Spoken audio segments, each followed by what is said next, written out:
잘 될 수밖에 없는 삶이라는 제목으로 로마서 8장 28절 말씀 본문을 가지고 하나님의 말씀을 증언하겠습니다. 여러분들도 서준이를 아실 거예요. 아빠가 이제 서준이 생일을 맞이해서 퍼즐을 사주었습니다. 우리도 어렸을 때 퍼즐을 한 번씩 다 맞춰봤죠. 근데 이제 이 서준이가 그 복잡한 퍼즐을 이제 맞추기 시작합니다. 여러 번 시도해 보다가 점점 어려워지자 막 징징거리기 시작하는 거죠. 이거 왜 안 돼요? 나 못해. 나 못한다고 하면서 포기하려는 거죠. 그래서 그 옆에서 물끄러미 쳐다보던 엄마가 웃으며 말했습니다. 조금씩 차근차근 해봐. 끝까지 하다 보면 너가 좋아하는 멋진 그림이 나올 거야. 너가 이거 사달라고 했잖아. 서준이는 다시 마음을 가라앉히고 엄마의 말을 듣고서 다시 퍼즐을 맞추기 시작했습니다. 결국 시간이 지나면서 조금 퍼즐이 맞춰지기 시작했죠. 그런 그 서준이는요, 하다가 또 안 되는 거죠. 그러다가 그래도 조금만 더 해봐 하다가 결국은 퍼즐을 맞췄습니다. 서준이가 흥분이 되어서 이렇게 말했죠. 엄마, 처음에는 너무 어려웠거든. 내가 안 하려고 했었는데 결국 이렇게 멋진 그림이 나왔네. 모든 퍼즐이 제자리에 맞춰졌어요. 그러자 엄마가 이렇게 말했습니다. 그래, 너의 삶도 너의 앞으로 살아가는 인생도 이 퍼즐과 같단다. 처음에는 모든 것이 흐트러진 것 같고 내 뜻대로 되지 않아서 모든 것이 혼란스럽고 정신이 없어 보일 수 있어. 그런데 하나님께서는 우리의 인생의 모든 조각을 완벽하게 맞춰주셔서 결국에는 잘 될 수밖에 없어. 아이는 엄마의 소리를 기억하며 자랄 것입니다. 아멘. 자, 우리도요, 때때로 퍼즐처럼 뭔가 복잡하고 뭔가 이렇게 산만하고 뭐가 안 될 것 같고 어디서부터 일을 시작해야 될지 이상하게 일이 꼬이고 또 되는 일도 없는 것 같고 만사가 내 뜻대로와는 정반대로 이제 될 수 있습니다. 그래서 짜증도 나지요. 낙심도 되지요. 도대체 하나님은 나와 무슨 상관이 있나. 막 이런 마음도 들고요. 왜 그럴까요? 분명히 내 인생인데. 내 인생이라면 내 마음대로 내 뜻대로 할 수 있는 그런 상황이어야 되는 것 아니겠어요? 근데 우리가 살다 보니까 내 뜻대로 될 것 같았는데 내 뜻대로 되지 않을 때가 너무 많이 있었어요. 여기서 우리가 중요한 사실을 인정해야 됩니다.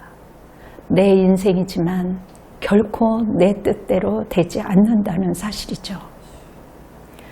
그렇다면 도대체 내 인생을 누구 마음대로 되는 거지? 우리 부모님 마음대로 되는 것도 아니고 목사님 마음대로 되는 것도 아니고 아내, 남편, 누구의 마음대로 되는 것도 아닌데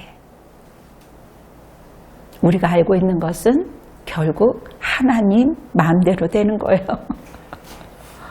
우리 눈에 보이지 않지만 하나님의 손길이 작동됨으로 내 인생이 그리고 세상 만사가 하나님의 뜻대로 진행되는 것입니다. 때로는요, 그 퍼즐처럼 무질서한 것 같고 복잡한 것 같고 정말 어지러운 것 같고 머리가 복잡하죠. 그렇지만 한 걸음씩 한 걸음씩 분명한 목표 지점을 향하여 진행되고 있는 우리의 가정입니다. 우리가 이 땅에 하루하루 살면서 소풍 온 것처럼 살아가고 있지만 우리가 영원한 나라에 가는 걸음을 한 걸음 한 걸음 걸어가고 있다는 것이죠. 이것은요, 내가 싫어도 하나님의 절대 주권적인 섭리 안에 우리는 살아가고 있습니다. 사무엘상 2장에 보니까 한나를 여러분들 잘 아시죠? 신앙 고백이 나옵니다. 그 당시 때나 우리 한국에도 옛날에 아들이 없으면 남자들이 다른 데서 또 여자를 데려다가 아들을 낳기도 했지요. 아이가 없어서 고통을 겪습니다. 그것도 가장 가까운 자기 시녀로 있었던, 종으로 있었던 그 아이에게 멸시를 당할 때 그 한나의 마음은 본처로서 얼마나 괴롭겠습니까? 그러면서 하나님 앞에 이러지도 못하고 저러지도 못하니 무릎을 꿇습니다. 그리고 사무엘상 2장 6절에 보니까 여호와는 죽이기도 하시고 또 살리기도 하시고, 수월이라는 것은 지옥이거든요. 수월에 내리기도 하시고, 또 거기에서 죽을 만큼 있었던 사람을 올리기도 하시고, 여호와는 가난하게도 하시고 부하게도 하시고 낮추기도 하시고 높이시기도 하시는도다 라고 했습니다. 결국은 그렇게 기도 중에 하나님을 경험하고 체험할 수밖에 없죠. 왜? 하나님은 그 고난을 통해서 하나님이 섭리 가운데 예비하신 사무엘을 주기 위해서였습니다. 그래서 고난이 유익이라는 말이 있는 것이죠. 성경에 보면 잠언에 사람의 마음으로 자기의 길을 계획한다 할지라도 그 걸음을 인도하시는 분은 여호와시니라. 자기 인생이라고 이렇게 저렇게 계획을 하고, 저도 계획하는 걸 되게 좋아했어요. 노력하고 애써도 자기 뜻대로 되지 않는다는 것이죠. 오직 하나님이 내 인생을 다스리고 인도하신다는 사실입니다. 그래서 사도 바울은요, 자신이 알고 있는 한 가지 사실이 있다고 했어요. 그리고 우리 성도들도 알고 있다는 사실을 그가 얘기합니다. 여기에서 안다라는 말은요, 경험적으로 아는 것을 가리킵니다. 그거는 뭐냐? 내 안에 계신 성령의 도우심 안에서 경험적으로 알고 있는 불명한 사실이라는 것이죠. 이 불명한 사실을 믿고 깨닫을 때 우리의 영혼이 안정감이 생겨요. 우리가 하나님이 내 안에 성령으로 날마다 경험하는 사람은요, 안정감 가운데서 평안함으로 누린다는 것이죠. 왜요? 협력하여 선을 이룬다. 협력하여 이룬다. 시넬리케오라는 그 말은 동력자가 되어준다는 거죠. 하나님이 함께 하신다. 성령 하나님이 우리와 함께 하신다.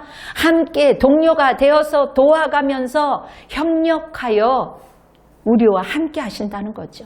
이것이 믿어질 때요, 그래요 아버지, 맞아요 하면서 막 그냥 회복이 되고요, 안정감이 오고요, 평강이 오는 것을 볼 수가 있어요.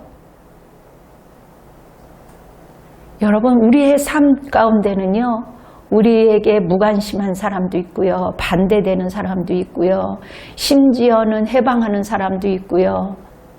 그러나 오늘 이제 성경 말씀 가운데 때가 되면, 하나님의 때가 되면요, 그들도 우리의 동료가 되어 서로를 이룬다는 것입니다.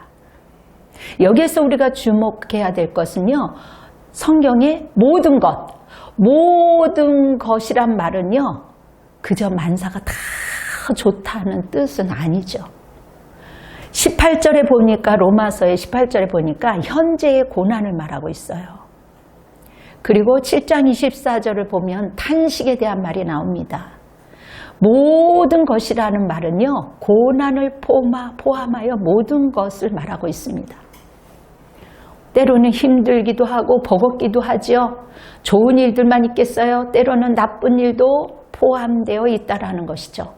하고 싶은 것만 있겠어요? 좋은 일만 있겠어요? 싫은 일도 때로는 그리스도 안에서 포함되어 있다라는 것이죠. 여러분, 남을 섬긴다는 것은요, 나의 수고와 애씀과 땀과 번거로움이 있어요. 어떤 분이 좋은 일을 하다가 저한테 이야기를 해요. 왜 이렇게 우리가 좋은 일 하는데 번거롭고 귀찮고 버거워요? 우리가 좋은 일을 하면요, 남을 대우해주고 섬기는 건데 번거로울 때도 있고 수고로울 때도 있고 좋은 일 하다가 불쾌한 마음도 들을 때도 있는 거지요. 여러분, 우리가 살아가는 가운데 결과적으로 하나님의 목적을 이루어 간다는 거예요. 우리는 힘들고 고통스러운 일도 결과적으로는 하나님이 때가 되면 그것을 협력하여 선을 이룬다는 것입니다. 바울도 이것을 알았어요. 바울은요, 사탄의 사자라고 부르는 육체의 가시가 있었어요. 제가 이 설교를 하면서 어저께 이 경험을 하게 됐는데 눈이 그렇게 따가운 거예요. 눈이 시렵고 따가운 거는 어저께 좀 처음으로 많이 그걸 경험했는데 말씀을 볼 수도 없고 뭐 어떻게 할 수가 없더라고요. 그냥 그래서 아유 하나님 말씀보다도 기도하라는가 보다 하고 그냥 기도로 묵상하니까 또 그런 나름대로 좋았어요. 그러다 보니까 말씀을 깊게 더 이렇게 묵상하게 됐습니다. 사도 바울이 눈이 침침했어요. 눈곱이 막 꼈어요. 우린 조금만 껴도 저는 예민해서 막 힘든데 그게 안질이라는 거죠. 그리고 너무 창피한 거는 사람들 앞에서 거품을 내고 쓰러져요. 저는 우리 어렸을 때 간질하는 사람 많이 보았을 겁니다. 요즘에는 약이 좋아서 그런 증세가 오기 전에 약을 먹으니까 그러한 분들을 많이 보지 못하지요. 그런데 이 사도 바울이요, 기도하다가 사람한테 손을 얹으면 다른 사람이 나았다니까요. 병도 나았다니까요. 고쳐줬어요. 심지어 마귀도 나갔습니다. 그런데 정작 자신의 병은 낫지 않아요. 사람들 앞에 섰을 때 지나 낫지. 그런 모멸감도 스스로 느끼지 않았겠어요? 또 그런 얘기를 듣지 않았겠어요? 그래서 너무 속이 상해서 하나님 줘봐 제발 남들의 병은 고쳐주고 마귀도 쫓치는 그러한 일도 하시는데 제가 기도하면 성령도 임하는데 하나님 제가 이렇게 간절히 기도하는데 하나님 어떻게 나한테 이럴 수가 있어요? 그 마음이 안 들겠습니까? 근데 어느 날 기도를 하는데 내 은혜가 내게 족하다. 그렇게 말하는 거죠. 여러분 바울에게는요. 만약에 그 질병이 없었으면 모든 것을 다 갖춘 사람이에요. 어쩌면 자만할 수도 있어요. 오히려 그 질병이 사도 바울을 사람 되게 하는 동료였어요. 그리스도의 능력이 그 질병으로 하여금 그 안에 머물게 한 것입니다. 여러분 그리스도를 이하여 약한 것들과 능력과 궁핍과 박해와 공고를 기뻐했던 것은요. 바울이 자기의 약함을 알았기 때문에 하나님 앞에 겸손할 수 있었고 그 겸손함을 알았기 때문에 늘 하나님 앞에나 사람 앞에 겸손했습니다. 그것이 능력이었어요. 제가 잘 아는 사람 중에 유명한 사람이 있어요. 이분은 유명해서 누구나 다 잘 알고 있어요. 금방 알 수 있는 분이에요. 제가 얘기하다 보면 영어로 이니셜로 이제 그 사람이 J라고 이제 한번 불러볼까요? 그는요 어렸을 때부터 늘 불행한 삶을 살았어요. 가정에서 그냥 어떻게 보면 왕따를 당했죠. 아버지는 여성 편력이 심해서 다른 여자들로 하여금 아기를 낳습니다. 그런데 결국은요. 이 아이는 정말 그 형들과 다른 삶을 살았어요. 유독 아버지의 편애가 있었습니다. 그 사람이 누군지 아세요? 바로 요셉이에요. 요셉에게는 이복 형제들이 많이 있었습니다. 그 이복 형제들로 애굽으로 팔려갔죠. 그런데 하나님의 눈으로 볼 때는요. 우리 사람의 눈으로 보는 거하고 달라요. 요셉의 형들은 돈 한 푼도 들이지 않고 요셉을 애굽으로 유학 보낸 사람입니다. 그래서 요셉은요. 성실하게 일했지만 또 억울하게 감옥에 들어가게 되죠. 그러니 하나님의 눈으로 보면 요셉은 하나님이 훈련시키는 가정 속에 사람들을 이용하시는 거죠. 사람들을 활용하는 것이죠. 어쩌면 예굽의 최고의 인류 대학도 시험 보지 않고 넣어준 사람들이에요. 그분들이. 왕의 제수를 가두는 감옥에서 애굽의 높은 관리들과 지내면서 그 감옥에서 애굽의 정치를 배울 수 있었기 때문이에요. 하나님은요, 이미 요셉을 크게 세우기 위해서 어떻게 요셉이 애굽의 이러한 모든 것들을 배울 수가 있겠어요? 우리가 이해할 수 없는 방법으로 하나님은 때로는 그렇게 인도하신다는 것. 그러기 때문에 우리는 범사에 감사해야 되는 거죠. 그 감옥에서요, 왕의 음식을 관리하는 고급 관리자를 만납니다. 그래서 그 사람의 꿈을 해석하고 그 사람을 도와주고 섬겼어요. 그리고 그 사람한테 얘기했어요. 이제 당신은 곧 나갈 겁니다. 그리고 저를 꼭 기억해 주세요. 1년이 지나가고 2년이 지나도 그 사람한테는 아무런 연락이 없는 거죠. 그걸 지내면서 믿을 인간 하나도 없네. 나는 자기를 위해서 기도해주고 자기를 위해서 이렇게 했어줬건만, 그래서 나를 기억해서 여기를 빼어달라고 했건만. 그런데 하나님의 눈으로 보면요, 거기에 있었던 보디발 주인 마님은 애굽에 훈련받도록 동조를 했다고 했죠. 결국은요, 요셉이 생각할 때 배웅망덕한 사람이라고 생각할 수 있어요. 그러나 하나님은 전혀 그렇지 않다라는 것이죠. 까맣게 잊어버렸던 그 관리, 그리고 동생을 팔아먹은 형들, 그리고 자신의 욕구가 채워지지 않는다고 해서 모함을 했던 그 보디발의 아내, 은혜를 잊고도 정말 애굽의 고위 관리가 아주 그냥 까맣게 잊어버렸지요. 하나님은 그들을 사용하셨습니다. 형들은 요셉을 심하게 괴롭혔어요. 보디발은 모함했어요. 고급 관리는 은혜도 몰랐어요. 생각하면 생각할수록 그게 올라오죠. 사람인지라. 그들의 악한 깨를 오히려 하나님은 어떻게 했다? 선하게 사용하셨다. 하나님은 모든 것이 협력하여 선을 이루게 하시고 그들로 하여금 오히려 동료가 되게 하셨다는 거죠. 우리가 살아가면서 억울하고 답답한 일을 경험할 수가 있습니다. 힘든 일을 경험할 수가 있습니다. 질병도 올 수 있어요.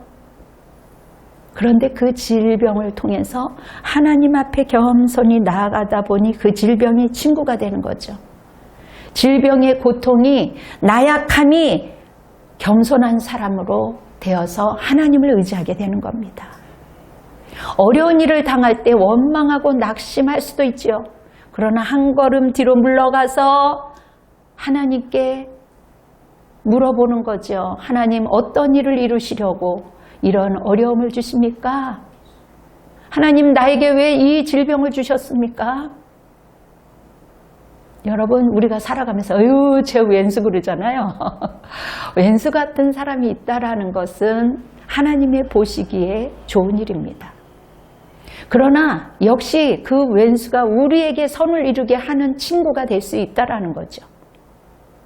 사랑하고 존경하고 협력하는 사람들과 함께만 있다라는 것, 거기에는 좋은 일만 일어날 것 같지만 우리를 넘어지게 하는 것들이 많다는 거죠. 하나님이 우리를 훈련시키는 과정은 여러 가지 방법이 있습니다. 때로는 억울하죠. 답답하지요. 그러나 하나님은 선을 이루는 동료가 되도록 우리를 훈련시키는 겁니다. 여러분, 시편 기자는 고난이 유익이다라고 반복되게 말씀하고 있어요. 우리 삶을 통해서 하나님은요, 성장할 때마다 자극을 주세요. 때로는 환경을 통해서, 물질을 통해서, 사람을 통해서 자극을 줍니다. 그 자극을 통해서 묵상하게 되고요, 주님을 더 깊게 만나도록 합니다. 아, 내 안에 뭔가 버릴 것이 있구나. 새로운 생각을 하게 되죠. 아, 내 안에 다름이 필요한 거구나. 뭔가 나를 업그레이드 하기 위해서 하나님이 다루시는구나. 나를 내 안에 더러운 것을 빼놓으려고 하시는구나. 빼놓게 하려고 하는구나. 그렇게 비워지는 시간을 갖게 하기 위해서, 엎드려지는 시간을 더 굳건하게 하기 위해서 그렇게 하나님은 훈련을 시킵니다.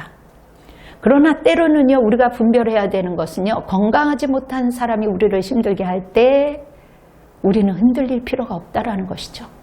이것을 분별할 능력이 있어야 됩니다. 아니면 그 화살로 인해서 우리가 다치게 되는 거죠. 그렇기 때문에 하나님은 때때로 우리에게 자극을 주셔서 분별하도록 하고 우리를 훈련시키는 겁니다. 하나님이 하시는 일은 너무나도 놀라워요.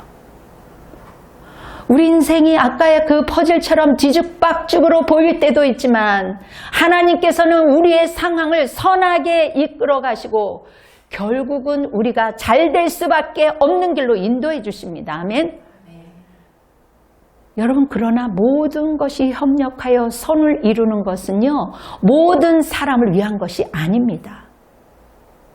이 세상의 모든 것은 서로 연결되어서 상호작용을 함으로 항상 좋은 결과만 있는 게 아니죠. 본문 말씀은 누구에게나 협력하여 선을 이룬다고 말하고 있습니까? 아니에요. 여기에서 우리가 기억해야 되는 것은 하나님을 진심으로 사랑하는 사람, 하나님의 뜻대로 부르심을 받은 사람, 하나님을 사랑할 수밖에 없는 사람, 하나님의 사랑을 깨달은 사람, 하나님의 사랑을 알기에 하나님을 사랑할 수밖에 없는 사람. 여러분, 하나님을 사랑합니까? 진심으로 사랑합니까? 아니, 거짓 없이 사랑합니까? 아니면 더 깊이 목숨을 걸고 사랑합니까? 아니, 무엇보다도 내가 제일 먼저 하나님을 사랑합니까? 그렇다고 내가 확신하게 한번 물어보세요. 그렇게 고백할 수만 있다면 그 사람은 반드시 그리스도 안에서 잘 될 수밖에 없어요. 왜냐요? 모든 것이 협력하여 선을 이루기 때문입니다. 하나님을 사랑하는 사람, 하나님의 뜻대로 부르심을 받은 성도가 잘 될 수밖에 없다라는 것, 더 확실한 이유가 있어요.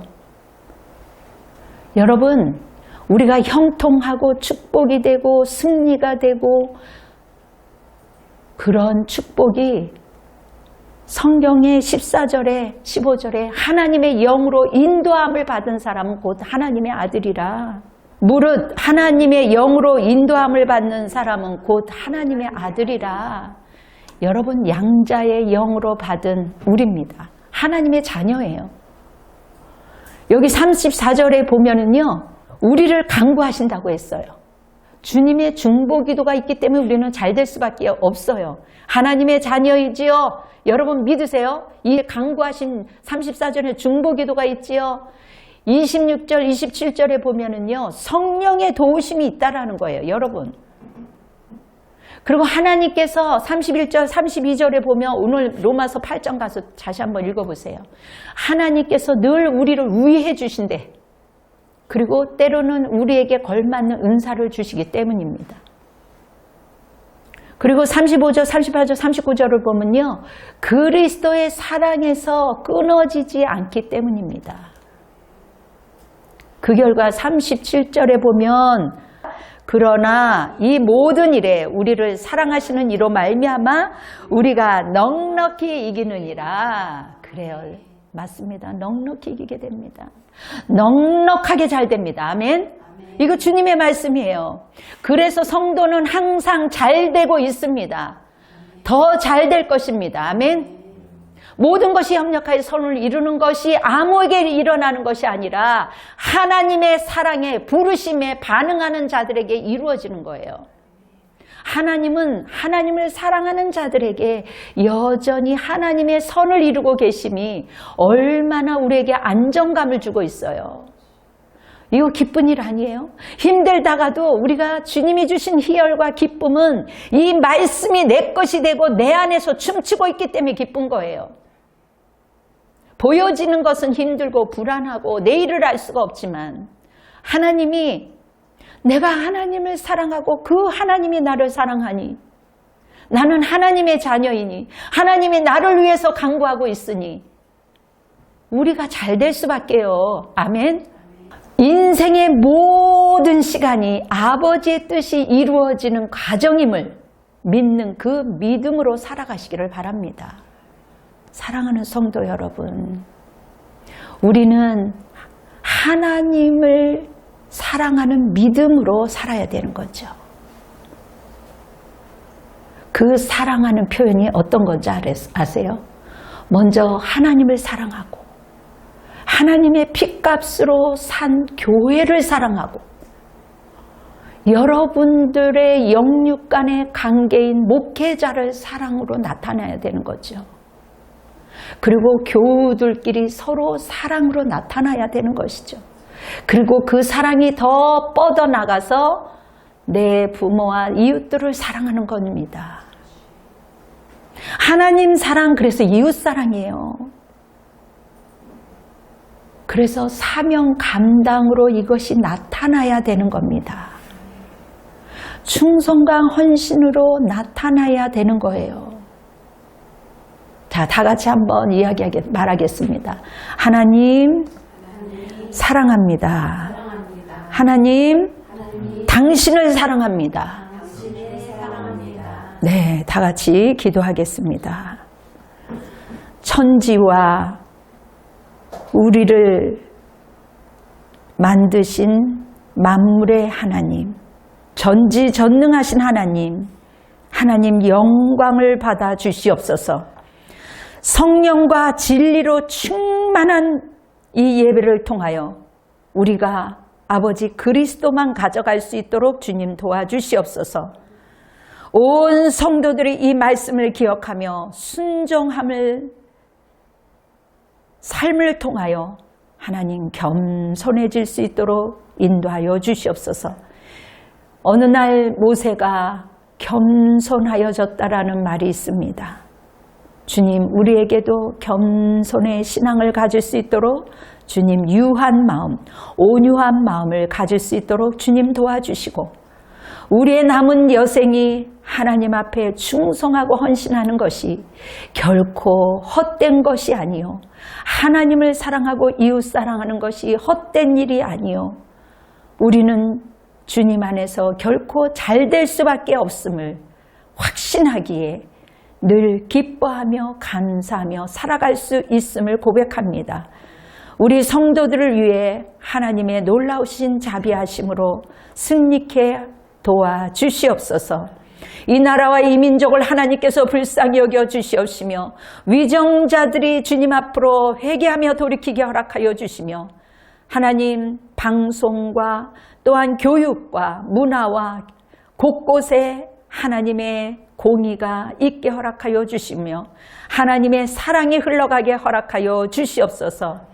하나님, 우리도 하나님의 공의에 동참할 수 있는 선한 청지기로 세워질 수 있도록 주님 도와주시옵소서. 이제는 우리 주 예수 그리스도의 은혜와 하나님의 극진하신 사랑하심과 성령님이 내주하심과 역사하심이 우리 사랑하는 성도들 머리 위에, 그리고 우리 가족들 머리 위에, 그리고 국군 장병들과 위정자들과 선교사와 열방님의 지금으로부터 영원토록 함께할지어다. 아멘. 주님께 영광의 박수를 올려드리겠습니다. 여러분 승리하십시오.